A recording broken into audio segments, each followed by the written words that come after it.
다음은 교재 90페이지입니다. 경찰 인사관리입니다. 경찰 인사관리. 자, 인사관리 개념은 뭐냐면, 예를 들면 경찰관을 신규로 모집을 한다. 채용을 한다. 예를 들면 제가 경찰 면접도 지도하고 있지만은, 훌륭한 인재를 뽑기 위한 하나의 방편으로 시험도 치고, 체력장도 하고, 그 다음에 면접도 하는 거죠. 그러니까 모집 채용을 통해서 좋은 인재를 뽑는 거. 그 다음에 적절한 분류죠. 예를 들면 경과를 분류해서 우수한 자원이 우수한 곳에 배치되도록 하는 거. 그 사람들이 계속적으로 능력을 발휘할 수 있도록 재교육을 하는 거. 이런 것도 전부 다 인사관리입니다. 인사관리는 군대에서 많이 발전했죠. 그래서 인사관리한 것은 굉장히 조직에서 우수한 자원을 뽑아서 좀 훌륭한 곳에, 적성에 맞는 곳에 가서 잘 능력을 발휘하도록 하면 인사관리를 잘한 거라고 말합니다. 그래서 우리 옛날에 김영삼 대통령께서는 인사가 만사다. 그런 말을 하셨죠. 사람을 쓰는 것이 중요성을 강조한 말이 되겠습니다. 그래서 인사관리에 대해서는 크게 3개 정도의 조류가 존재합니다. 사람을 어떻게 뽑는가, 이게 조류입니다. 이 3가지 어떤 흐름인데, 정실주의, 역관주의, 질적주의인데, 아마 여러분 역관주의라는 말이 좀 어려울 거예요. 자, 그래서 정실주의라는 말은 사람을 뽑을 때 혈연과 지연과 학연 중심으로 뽑는 거예요. 사실 이걸 버려야 될 적폐라고 하지만, 버려야 될 어떤 거라고 하지만, 사실 우리 사회는 뭐 집안이라고, 같은 고향이라고, 같은 학교를 나왔다고 뽑는 것도 많죠. 뭐 이것도 완전히 나쁘다고 볼 수 없습니다. 일부는 이런 필요한 면도 있지만은 어떤 정실, 정리에 입각해서 뽑는 것을 정실주의라고 부릅니다. 그 다음에 역관주의라는 것은 그 사람이 충성도나 공헌도에 따라서 관직을 나눠주는 겁니다. 역관. 그래서 이건 주로 선거에 공헌한 사람들, 선거 공신들을 예를 들면 대통령이 무슨 공사공단에 뭐 사장이나 임원에 앉혀주고 장관 차관에 앉혀주고 하는 게 전부 다 역관주의 시스템입니다. 뭐 저는 이번에 뭐 박원순 시장이 돌아가셨지만은 박원순 시장 사건 나오고 비서가 17명 이렇게 해서 깜짝 놀랐어요. 무슨 시장 비서실에 무슨 17명의 비서가 있는 것이 보더니 깜짝 놀랐습니다. 이게 일단 역관주의를 정한 겁니다. 그 다음에 실적주의라는 것은 여러분이 말하는 공채나 특채를 통해서, 예를 들면 시험을 통해서 사람을 뽑는 거. 그러니까 직업 공무원제입니다.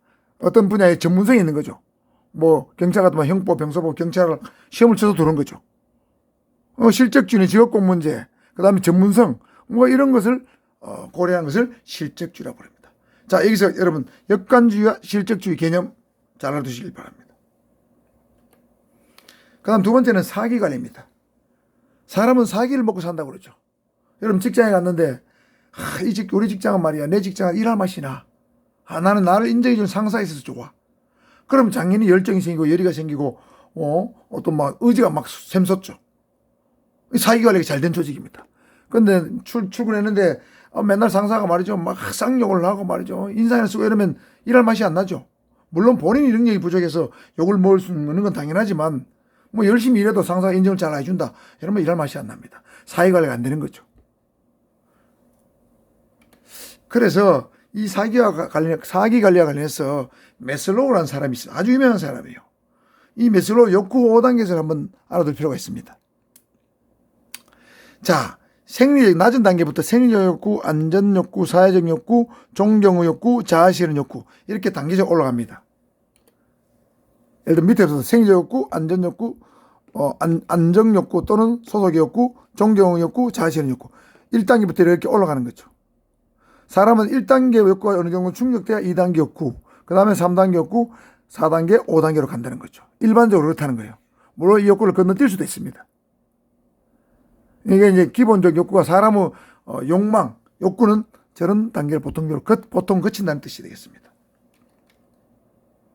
그래서 생리적 욕구라는 것은 사람의 가만 본능적 욕구입니다. 의식주. 먹고 입고 자는 거, 이걸 해결한다면 뭐 자아 실현 되겠습니까? 존경받을 수 있습니까? 밥도 못 먹고 사는 거지가 존경을 받는다? 그 말이 안 되죠. 어떤 단체에 가입한다? 말이 안 되죠. 그리고 기본적으로 어떤 보수나 월급, 뭐 어떤 금전적인 어떤 기본 뭐 먹고 살 만한 돈이 있어야 됩니다. 최소한의 생활이 보장 안 되면 참 생리 욕구 해결 안 되죠. 그 다음에 적절한 휴식이나 휴양이 보장돼야 됩니다. 이 생리적 욕구죠. 그래서 사람은 이 3가지는, 이런 것들, 생리적 욕구는 기본적으로 해결이 돼야 됩니다. 그래서 우리 사회에서 예를 들면 기초생활수급자, 사상위 계층, 그다음 노령연금을 주는 것은 바로 이 생존 욕구를 충족시키기 위한 국가의 노력이다. 이렇게 보시면 될 것 같아요. 그 다음에 안전욕구란 것은 신분을 보장해야 된다. 공무원은 60세까지 정년이 보장되죠. 그 다음 퇴직하면 연금을 준다. 퇴직금을 준다.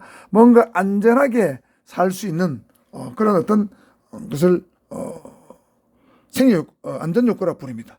장래의 미래에 대한 어떤 안전감, 이게 보장돼야 되겠죠. 이게 안전욕구입니다. 그 다음에 2단계를 넘어서게 되면 사회적 욕구나 소송욕구가 생깁니다.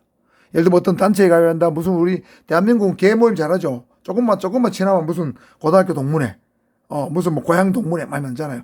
그래, 이 소속감을 통해서 인간관계가 맺어지는 거죠. 뭐, 이 인간관계가 없으면은, 소속감도 인간관계 없으면은 사실은 굉장히 외톨이게 되는 거죠. 예를 들면 이런 게 보장되더라도 이런 게 없다면 굉장히 사람들이 소외감을 느낄 겁니다. 그래서 어떤 단체에 결성돼가지고 모임도 나가는 것이죠. 그 다음에 존경의 욕구는 인정의 욕구입니다. 누군가로부터 내가 존경을 받는다, 인정을 받는다. 굉장히 사람은 인정 욕구가 있죠. 어떤 일을 잘해서 포상을 받는다. 어떤 경찰관으로 뽑혔다. 청룡봉사상 용상을 받는다. 이건 조선일보에 주최하는데 1년간 평가해가지고 대한민국에서 경찰관 중에서 가장 도둑놈이나 강도범을 많이 잡은 사람한테 주는 상입니다. 일개그 특진도 하고 돈도 받고 이런 게 있죠. 그 다음에 각종 제한 제도를 통해서 뭔가 포상을 받고 상급자로부터 권한을 위임받아가지고 상급자 권한을 자기가 대신 행사하고 어떤 좋은 일에 참여하고 이런 것들은 존경의 욕구죠. 그 다음에 마지막 단계가 자아실현 욕구입니다. 어떤 조직에 들어왔다. 순경을 들어와도 나는 20년 후에 경찰서장이 되겠다. 이런 희망을 갖지 않습니까? 자아실현 욕구가 갖고 있는 거죠. 승진하는 욕구. 그 다음에 좋은 보직에 가고 싶은 욕구. 그 다음 직장협의라든가 노조에 가입해서 적절한 어떤 자기 위치를 차지해서 거기서 뭔가 직장협의를 통해서 자기가 원하는 것을 얻고자 하는 그런 욕구가 사람 누구나 존재하죠. 이것이 매슬로우 욕구 5단계설입니다. 잘 외워두셔야 됩니다. 생리, 안전, 사회적, 존경, 자아실현. 순서대로 잘 외워두실 바랍니다. 어쩌면 이거는 제가 서술형으로 매슬로우 욕구 5단계설에 대해서 서술하시오. 여러분 기말고사에 낼 수도 있습니다. 자, 이렇게 만드셨죠. 물론 이건 100% 맞는 것은 아닙니다. 대충 그렇다는 뜻입니다. 자, 그래서 여기까지 하고 경찰 장비 관리는 제가 크게 중요하지 않기 때문에 생략을 하겠습니다. 자, 경찰 보안 관리는 약간 영상이 길어서 다음 영상에서 찾아뵙도록 하겠습니다. 이상입니다.